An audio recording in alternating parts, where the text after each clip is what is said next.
Selamat malam Sani, kami dari kelompok 7 akan mempresentasikan chapter 15 yaitu Financial Statement Analysis. Pertama-tama saya akan memperkenalkan anggota kelompok kami terlebih dahulu. Ada Kamelia dengan NIM 2021 788, ada Siti dengan NIM 2021 799, ada saya sendiri Gusti Ratna dengan NIM 2021 71146, ada Naomi dengan NIM 2024 716, dan Kanafika dengan NIM 2024 717. Pembahasan pertama ada apply horizontal analysis dan vertical analysis to financial statements. Jadi setiap item yang dilaporkan dalam laporan keuangan itu memiliki signifikasi. Nah, berbagai teknik analisis digunakan untuk mengevaluasi signifikansi data laporan keuangan. Nah, selanjutnya itu ada basics of financial statement analysis. Jadi, menganalisis laporan keuangan itu melibatkan evaluasi 3 karakteristik. Yang pertama ada liquidity, ada profitability, dan solvency. Nah, untuk comparison base-nya itu ada intra-company, ada industry average, dan intercompany. Jadi, intra-company itu perbandingan dalam suatu perusahaan seringkali berguna untuk mendeteksi perubahan dalam hubungan keuangan dan tren yang signifikansi.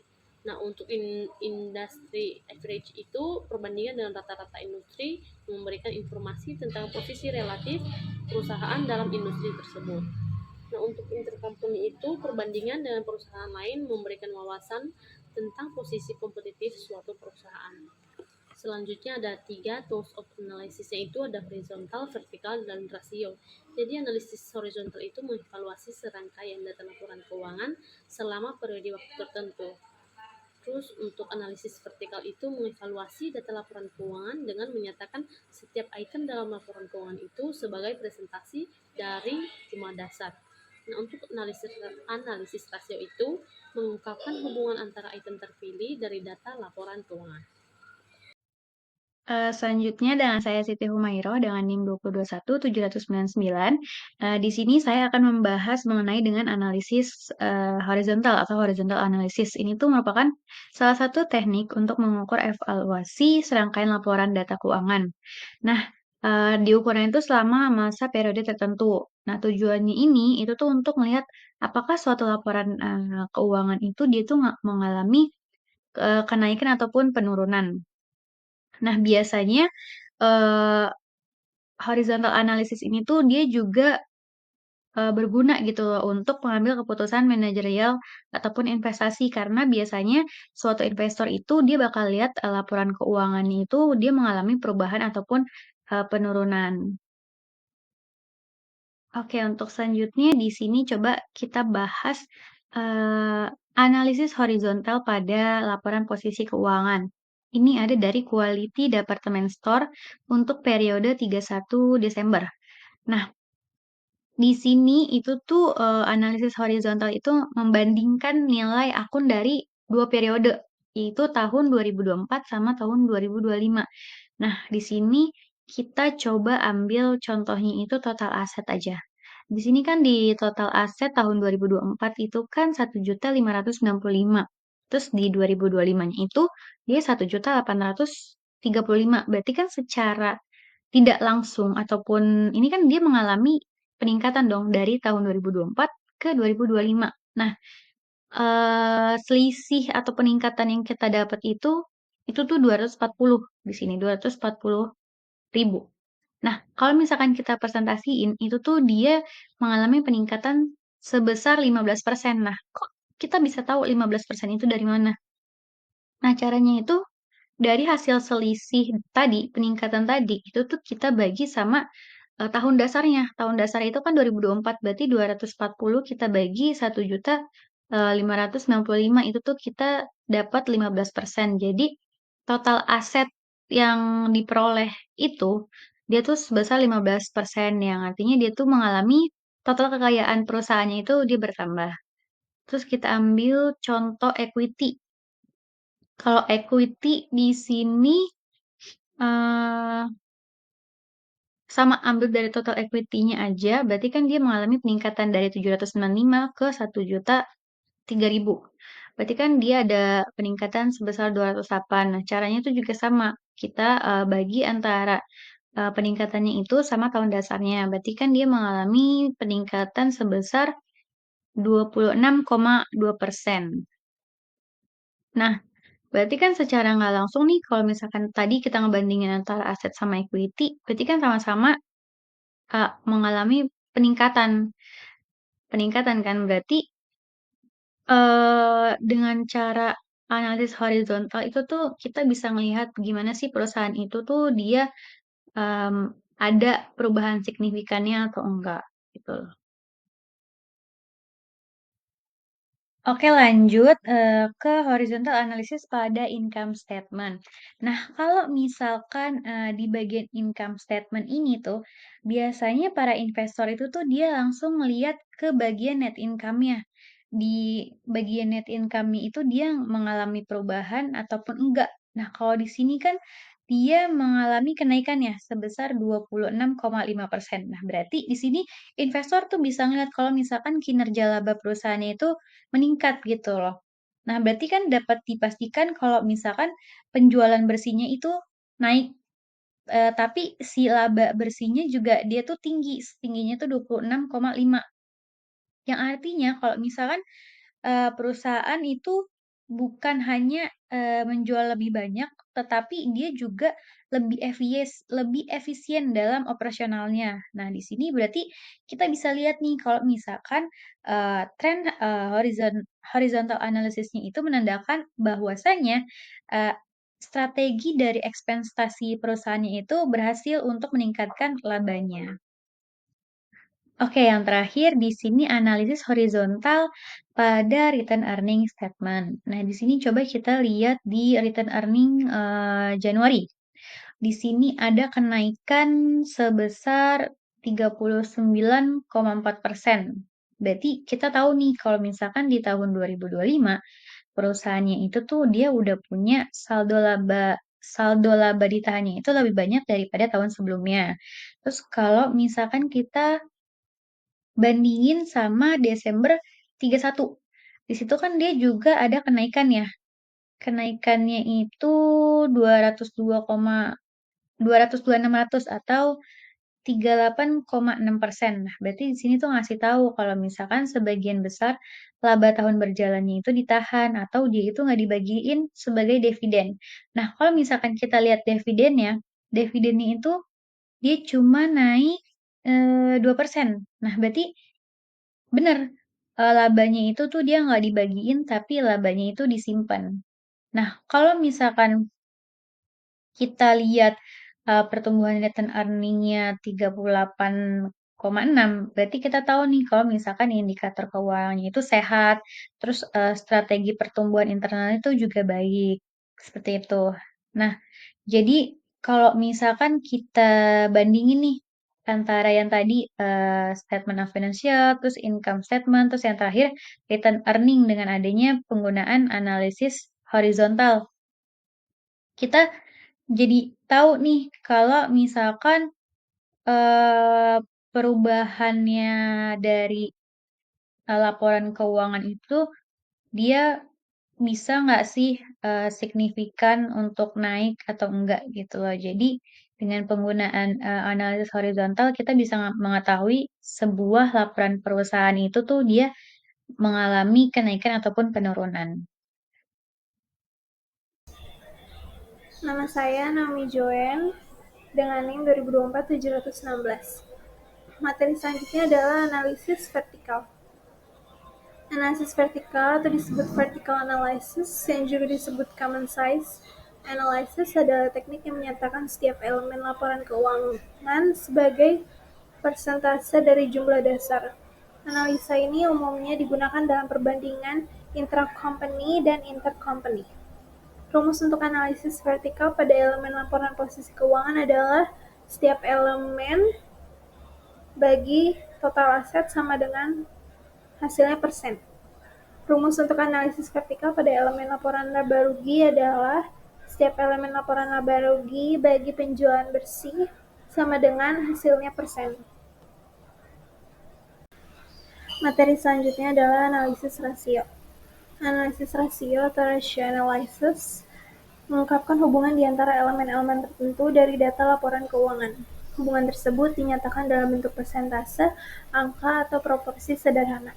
Analisis ini umum digunakan baik dalam perbandingan intra-company, industry averages, and inter-company. Secara garis besar, business ratio dibagi menjadi 3. Yang aku bahas di sini adalah rasio likuiditas atau liquidity ratio, yang mengukur kemampuan jangka pendek perusahaan untuk membayar kewajibannya yang jatuh tempo dan memenuhi kebutuhan uang tunai yang tidak terduga. Jadi di liquidity ratios ini ada 4. Itu yang pertama ada current ratio, ada shitas atau quick ratio, ada accounts receivable turnover, ada inventory turnover. Yang current ratio rumusnya current assets bagi current liabilities, gunanya untuk mengukur kemampuan membayar utang jangka pendek. Yang kedua ada shitas atau quick ratio. Rumusnya itu cash tambah short-term investment tambah accounts receivable bagi current liabilities. Kegunaannya itu untuk mengukur likuiditas jangka pendek secara langsung. Yang ketiga ada accounts receivable turnover. Rumusnya net credit sales bagi average net accounts receivable. Kegunaannya untuk mengukur likuiditas piutang usaha. Yang keempat ada inventory turnover. Rumusnya cost of goods sold bagi average inventory. Kegunaannya untuk mengukur likuiditas persediaan barang dagangan. Saya Kamilia Zukruf dengan NIM 202170088 akan melanjutkan materi yang telah disampaikan oleh teman saya sebelumnya. Di sini kita akan masuk ke materi profitability ratios. Rasio profitabilitas ini digunakan untuk mengukur kemampuan perusahaan yang dalam menghasilkan laba selama periode tertentu. Jadi, si rasio profitability itu dipakai untuk mengukur seberapa cuan atau seberapa untungnya suatu perusahaan dalam periode tertentu. Intinya, semakin besar keuntungannya, makin oke juga kinerja operasional perusahaannya. Nah, rasio ini mencerminkan efektivitas manajemen serta berpengaruh terhadap kemampuan membayar utang, menarik investor, dan mendukung pertumbuhan bisnis. Maka dari itu, baik investor maupun pihak yang meminjamkan duitnya, seperti bank, pasti ingin tahu seberapa layaknya perusahaan ini dalam menghasilkan duit. Nah, biasanya para analis bakal memakai rasio profitabilitas ini sebagai tolak ukur yang paling penting untuk melihat seberapa efektif manajemen menjalankan bisnisnya. Nah, di sini pertama, di dalam profitability ratio itu ada profit margin. Profit margin ini adalah ukuran persentase setiap euro penjualan yang menghasilkan laba bersih. Lalu si profit margin ini juga disebut dengan tingkat pengembalian atas penjualan. Nah, jadi kita dapat menghitungnya dengan membagi laba bersih dengan penjualan bersih atau net income dibagi dengan net sales. Nah, untuk menunjukkan margin laba quality department store dan data perbandingannya, kita bisa lihat di ilustrasi 15.17. Jadi di sini kita bisa lihat margin keuntungan si quality department store-nya ini dari 2024 ke 2025 itu selalu naik dan kenaikannya itu sangat signifikan ternyata. Nah, margin mereka ini jauh lebih tinggi dibandingkan dengan rata-rata industri yang kita bisa lihat hanya 8%, dan apalagi kita bisa lihat dan bandingkan dengan si Park Street yang hanya 1,4%, sangat jauh bedanya. Nah, pada umumnya bisnis dengan volume penjualan tinggi memiliki margin yang rendah. Contohnya itu toko diskon atau minimarket. Dan jika sedangkan bisnis yang dengan volumenya rendah namun bernilai tinggi cenderung memiliki margin yang besar. Atau dengan kata lain, bisnisnya jualannya tidak banyak tapi harga barang-barangnya itu mahal seperti toko emas atau pabrik pesawat yang justru marginnya akan sangat besar. Nah, si quality department store ini termasuk marginnya yang sangat besar. Di dalam profitability ratios ini, yang kedua, terdapat asset turnover. Asset turnover atau perputaran aset mengukur seberapa efisien perusahaan menggunakan asetnya untuk menghasilkan penjualan. Di sini kita bisa mencari asset turnover-nya dengan membagi penjualan bersih dengan rata-rata total aset atau net sales dibagi dengan average total aset. Nah, hasilnya akan menunjukkan seberapa euro penjualan yang dihasilkan dari setiap 1 euro aset. Nah, jika tidak ada pengaruh musiman yang besar, cukup dengan memakai saldo awal dan akhir aset untuk mendapatkan si rata-ratanya atau si average total aset. Nah, di bawah ini kita dapat melihat ada contoh perputaran aset di tahun 2025 dan 2024 untuk quality department store dan data perbandingannya yang kita bisa lihat di ilustrasi 15.18.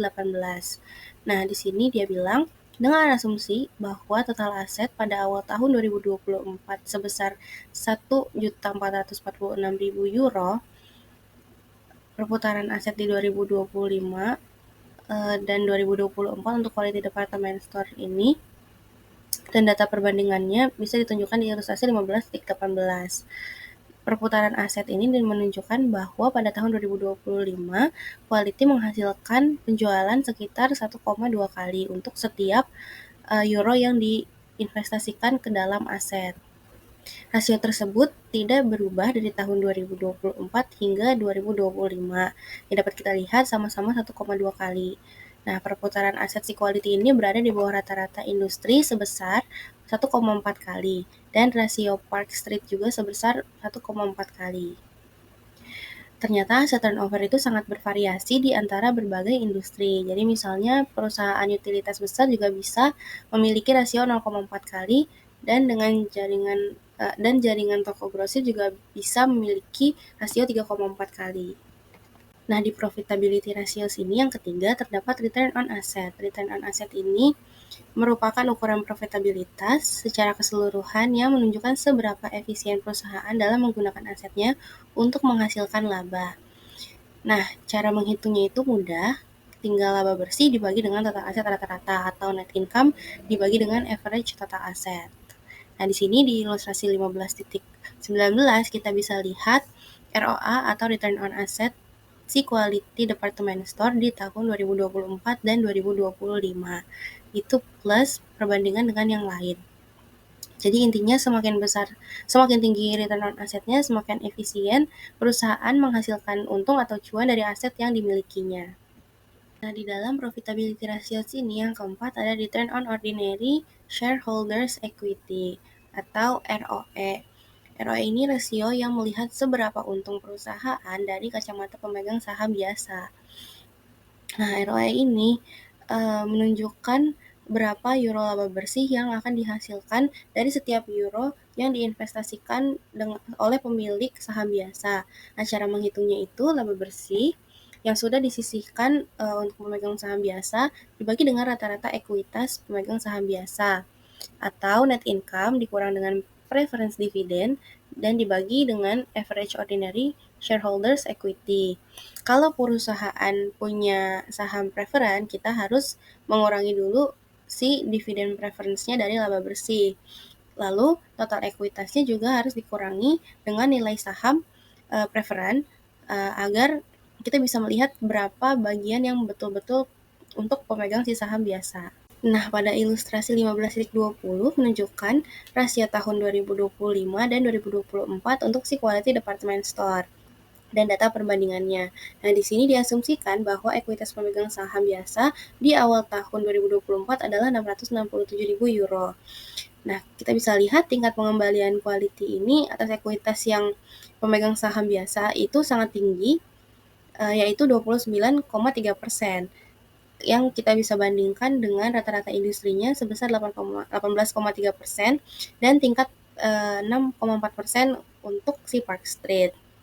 Nah, leverage itu ternyata bikin untung pemilik ini nih makin besar.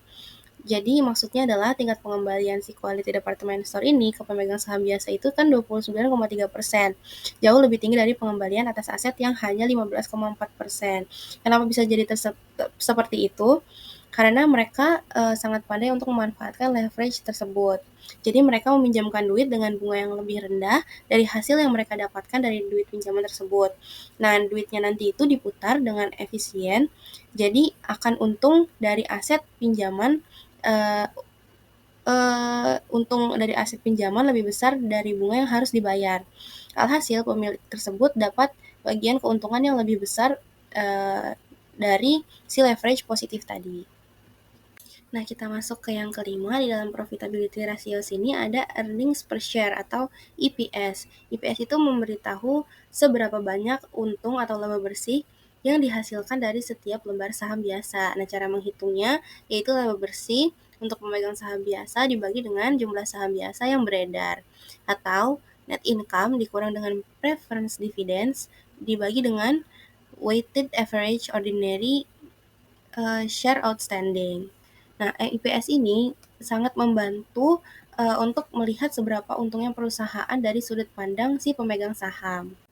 Nah, di sini kita bisa lihat di ilustrasi 15.21, yaitu ditunjukkan laba bersih per saham untuk quality department store untuk di tahun 2025 dan 2024. Di sini diasumsikan tidak ada perubahan jumlah saham beredar selama tahun 2024 dan peningkatan pada tahun 2025 terjadi di pertengahan tahun. Nah, IPS itu menunjukkan seberapa besar laba bersih yang didapat dari per lembar saham biasa. Tapi karena tiap tahun perusahaan punya jumlah saham beredar yang berbeda-beda, IPS tidak bisa dibandingkan dengan antar perusahaan. Nah, yang paling masuk akal itu kita lihat perbandingan dari tahun ke tahun di satu perusahaan saja. Nah, di quality department store ini, IPS-nya naik 20 sen dari tahun 2025 dari 77 sen ke 97 sen. Berarti kan naik sekitar 26%. Nah, itu sangat lumayan cukup naik lah. Nah, kalau ada dividen preference itu harus dikurangi dulu dari laba bersihnya sebelum menghitung si IPS ini, karena yang dihitung itu hanya laba untuk si pemegang saham biasa. Nah, yang keenam di dalam profitability ratio sini ada price earning ratio atau PE ratio yang memberitahu seberapa mahal harga saham dibandingkan dengan untung atau laba per sahamnya. Nah, si rasio ini menunjukkan bagaimana investor menilai prospek penghasilan perusahaan ke depannya. Semakin tinggi si PE rasio ini, artinya investor akan optimis dengan masa depan si perusahaan. Tapi kalau terlalu tinggi biasanya bisa juga tanda sahamnya overpriced. Nah, di sini kita bisa hitung si price earnings ratio ini dengan membagi market price per share dengan earnings per share. Pada ilustrasi 15.22 ini kita bisa lihat perhitungan rasio harga pendapatan atau price earning ratio yang diasumsikan bahwa harga pasar saham quality department store ini adalah 8 euro di tahun 2024 dan 12 euro pada tahun 2025. Nah, pada tahun 2025 ini setiap saham quality department store dijual dengan harga saham 12,4 kali lipat dari jumlah yang diperoleh perusahaan dari setiap saham.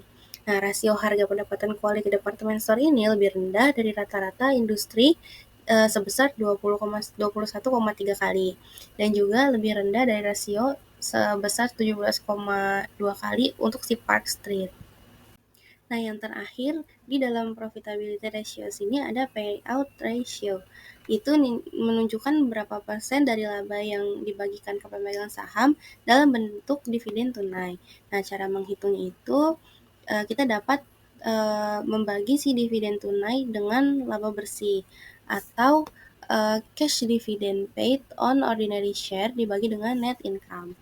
Nah, umumnya perusahaan yang memiliki tingkat pertumbuhan yang tinggi itu malah memiliki payout yang kecil karena mereka memilih untuk memutar lagi bisnisnya tersebut daripada dibagikan ke investor.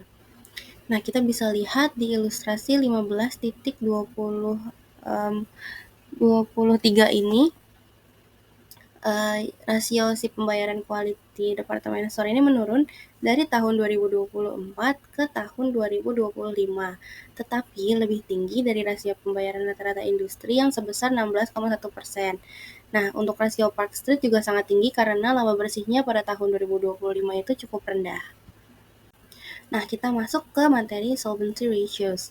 Solvency ratios atau rasio solvabilitas itu membantu mengecek apakah perusahaan itu kuat menjalani bisnis untuk jangka panjang. Nah, pihak yang meminjamkan duit atau kreditor atau investor jangka panjang ingin tahu apakah perusahaan ini bisa bayar bunga dan lunasin utangnya atau tidak. Nah, di sini terdapat dua rasio yang penting. Yang pertama ada debt to assets ratio, seberapa besar porsi utang dibanding dengan aset, dan yang kedua time interest earned, seberapa mampu perusahaan membayar bunga utang dari labanya. Nah, yang pertama tadi kan itu ada debt to asset ratio. Nah, rasio ini menunjukkan seberapa besar aset perusahaan yang dibiayai oleh utang. Nah, cara menghitungnya itu adalah total utang lancar atau jangka panjang dibagi dengan total aset atau total liabilities dibagi dengan total assets. Nah, ini juga memberi gambaran seberapa follow up-nya perusahaan untuk memakai utang alias seberapa tinggi leverage-nya. Nah, makin tinggi rasionya, semakin tinggi juga risiko perusahaan untuk gagal bayar kewajiban atau liabilities pas perusahaannya sedang rugi. Rasio di tahun 2025 dan 2024 untuk quality department store dan data perbandingannya bisa ditunjukkan atau bisa kita lihat di ilustrasi 15.24. Nah, di sini rasio 45,3% itu artinya 45,3% dari aset quality department store yang dibiayai oleh kreditor. Nah, angka ini lebih tinggi dari rata-rata industri yang bisa kita lihat hanya 34,2%. Tapi masih bisa lebih rendah juga dari si Park Street yang utangnya sampai 62,62%. Nah, makin kecil rasionya berarti kan makin aman posisi kreditornya karena masih banyak bantalan dari ekuitasnya. Makanya turunnya rasio utang quality department store dari 2024 ke 2025 itu menjadi good news atau kabar bagus, info bagus. Atau bisa dibilang reputasi perusahaannya berarti bagus. Nah, biasanya perusahaan yang pendapatannya stabil seperti perusahaan listrik bisa mempunyai rasio utang yang lebih tinggi. Tapi untuk bisnis yang pendapatannya naik turun seperti perusahaan teknologi itu utang besarnya itu bisa jadi risiko. Nah, yang kedua terdapat times interest earned di dalam solvency ratios. Times interest earned itu menunjukkan seberapa mampu perusahaan membayar bunga utang yang jatuh tempo. Nah, cara menghitungnya mudah, yaitu laba bersih ditambah dengan beban bunga dan pajak dibagi dengan beban bunga, atau net income ditambah interest expense ditambah income tax expense dibagi dengan interest expense. Nah, yang penting itu angka ini pakai laba bersih sebelum beban bunga dan pajak dan membantu melihat seberapa banyak uang yang tersedia untuk menutupi bunga utang tersebut. Nah, time interest earned ini juga biasa disebut dengan cakupan bunga atau interest coverage. Nah, di sini kita bisa lihat untuk quality department store jumlahnya itu 468.000 euro pada tahun 2025.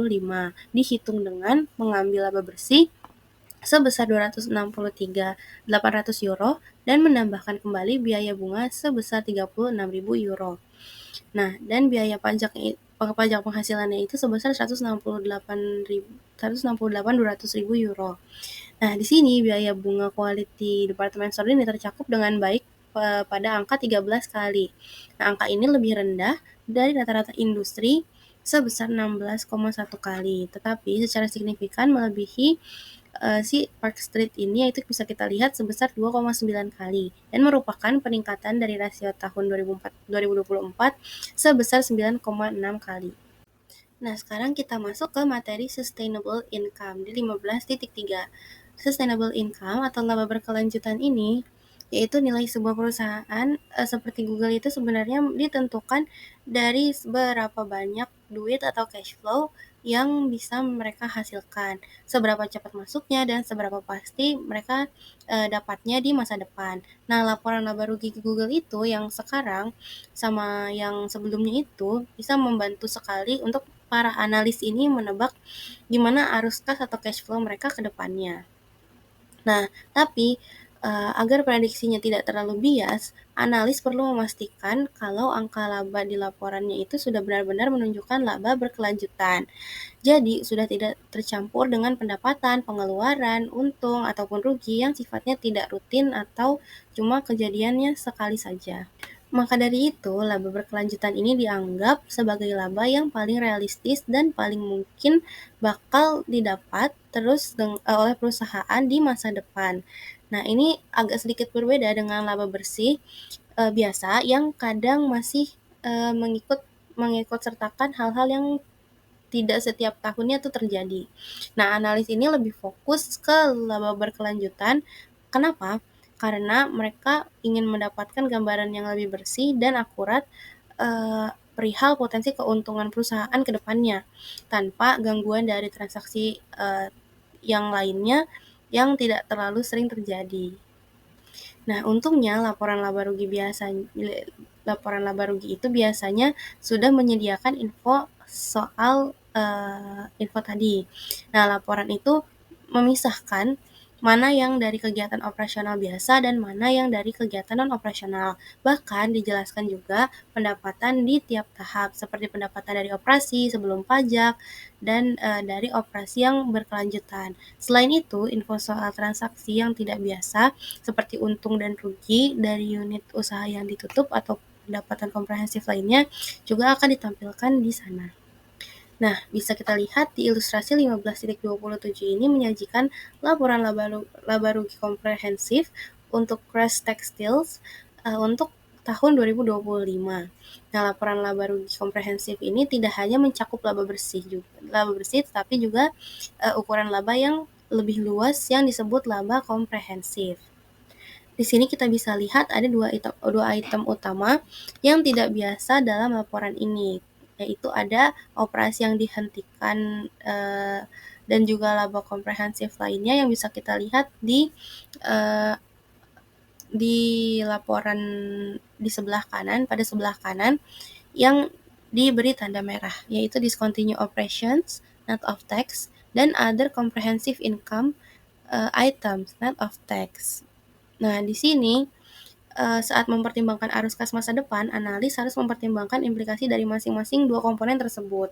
Jadi, pada ilustrasi 15.27 ini ada dua jenis item yang tidak biasa tadi.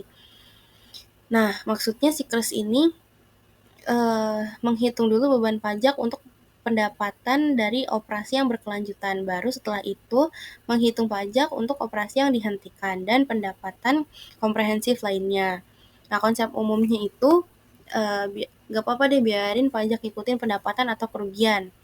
Jadi kita bakal membahas lebih detail soal operasi yang dihentikan dan pendapatan komprehensif lainnya nanti, atau discontinued operation dan other comprehensive income items. Oke, kita masuk nih ke materi yang pertama di dalam sustainable income, yaitu discontinued operations atau operasi yang dihentikan. Jadi maksudnya yaitu seperti perusahaan yang memutuskan untuk melepaskan bagian bisnis utama atau wilayah operasionalnya. Misalnya atau contohnya General Dynamics Corp di USA yang menjual bisnis misilnya ke Hughes Aircraft Co. di USA seharga $450 juta untuk mengurangi operasinya. Nah, dalam laporan laba ruginya itu, si General Dynamics ini menunjukkan penjualan ini di bagian khusus yang namanya operasi yang dihentikan atau discontinued operations. Setelah melepaskan bagian bisnis pentingnya, perusahaan harus melaporkan di laporan laba ruginya, baik pendapatan dari operasi yang berlanjut maupun pendapatan atau kerugian dari operasi yang dihentikan. Nah, pendapatan atau kerugian dari operasi yang dihentikan atau discontinued operation itu ada dua bagian. Yang pertama ada pendapatan atau kerugian dari operasi yang dihentikan dan keuntungan atau kerugian dari penjualan bagian bisnis tersebut. Nah, misalnya selama tahun 2025 di sini Akro Energy Ltd punya pendapatan sebelum pajak penghasilan sebesar NT $800.000. Nah, selama tahun itu juga si Akro ini mutusin buat menghentikan dan jual divisi kimianya yang ternyata tidak untung. Nah, kerugian dari operasi kimia di tahun 2025-nya itu yang setelah pajak NT $60.000 itu sebesar $140.000. Nah, terus kerugian dari penjualan si divisi kimianya itu setelah pajak yang $30.000-nya itu juga sebesar $70.000 dengan asumsi tarif pajak 30% atas pendapatan. Nah, kita bisa lihat di ilustrasi 15.28 ini menunjukkan laporan laba rugi komprehensif si Akronya. Nah, kita bisa lihat juga di laporan tersebut tuh ada yang pakai judul atau ada yang namanya itu income from continuing operations dan ditambahkan bagian baru yang namanya discontinued operations. Di bagian baru tersebut dilaporkan kerugian dari operasi yang dihentikan dan kerugian dari penjualan setelah dikurangi pajak yang berlaku tentunya. Nah, penyajian yang seperti ini itu memiliki dampak dari operasi berkelanjutan dan operasi yang dihentikan. Jadi kita bisa melihat dengan jelas terhadap laba bersihnya. Nah, yang selanjutnya ini ada perubahan prinsip akuntansi. Nah, ini tuh terjadi ketika perusahaan mengubah prinsip akuntansi yang digunakan. Contohnya yang tadinya kita pakai metode FIFO, nah sekarang kita ubah ke metode average. Itu kan ada perubahan. Nah, terus harus dilaporkan secara retrospektif. Artinya, laporan keuangan tahun berjalan dan sebelumnya disesuaikan dengan prinsip yang baru agar bisa dibandingkan secara konsisten. Jadi contohnya misalnya tahun lalu kita pakai FIFO. Nah, tahun sekarang kita ubah nih metodenya pakai yang average cost. Berarti yang tahun lalu yang pakai FIFO itu kita hitung ulang pakai yang metode average cost biar bisa dibandingin secara konsisten gitu. Nah, selanjutnya ini ada pendapatan komprehensif. Ini tuh mencakup semua pendapatan, beban, keuntungan, dan kerugian, termasuk juga yang nggak ada di dalam net income. Nah, kalau net income itu kan kayak pendapatan utama dari perusahaannya kan. Kalau misalnya pendapatan komprehensif itu tuh kayak tambahan sih buat net income ini. Contohnya, aku jualan online. Itu pendapatan aku, net income aku tuh 5 juta. Nah, terus aku juga punya saham nih yang harganya lagi naik 1 juta. Nah, tapi saham itu belum aku jual, jadi kan belum direalisasikan. Nah, itu juga bisa disebut pendapatan komprehensif, gitu. Nah, selanjutnya ini ada contoh soal. Ini tuh ada stasi AG yang membeli saham 10.000.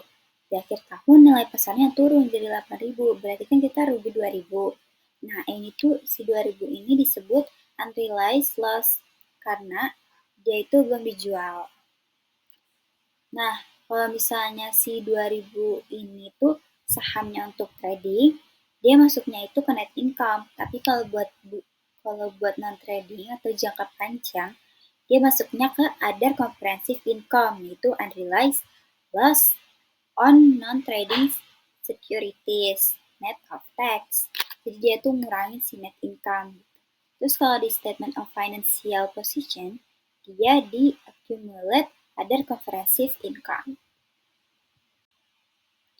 Nah, di sini ada contoh soal lagi. Di 2025 itu si R ini ngelaporin kalau misalnya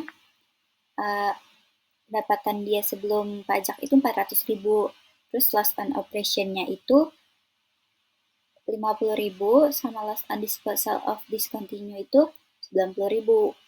Nah, buat pajaknya itu 30%. Nah, pertama itu kita hitung pajak penghasilan dulu. Kan pajaknya 30%. Dan pendapatannya itu 40%. Tapi 40% itu kan belum sama pajak, jadi 400.000 dikali 30%, jadinya 120.000. Terus itu dua itu dikurang, jadi hasilnya jadi 280.000. Itu ditulis income from continuing operation. Nah, selanjutnya kita hitung rugi dari operasi yang dihentikan. Yang pertama itu kan ada rugi dari operasi. Nah, itu kan 50.000. Nah, 50.000 itu dikali 30%, dan hasilnya 15. Jadi, si 15 itu dikurangin sama si 50.000 itu, jadinya 35.000.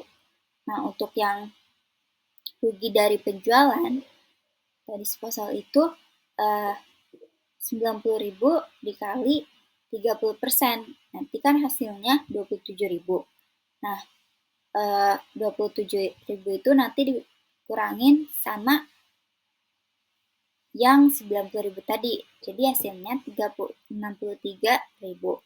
Terus nanti yang kerugian dari operasi sama penjualan ditambahin, terus nanti dikurangin sama yang income from continuing operation.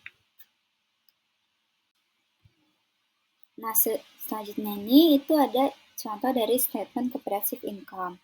Itu sama kayak yang tadi kita bahas. Ini ada discontinued operation, ada yang loss, ada yang gain. Nah, yang gain ini ngurangin si loss, jadinya kan 7.000.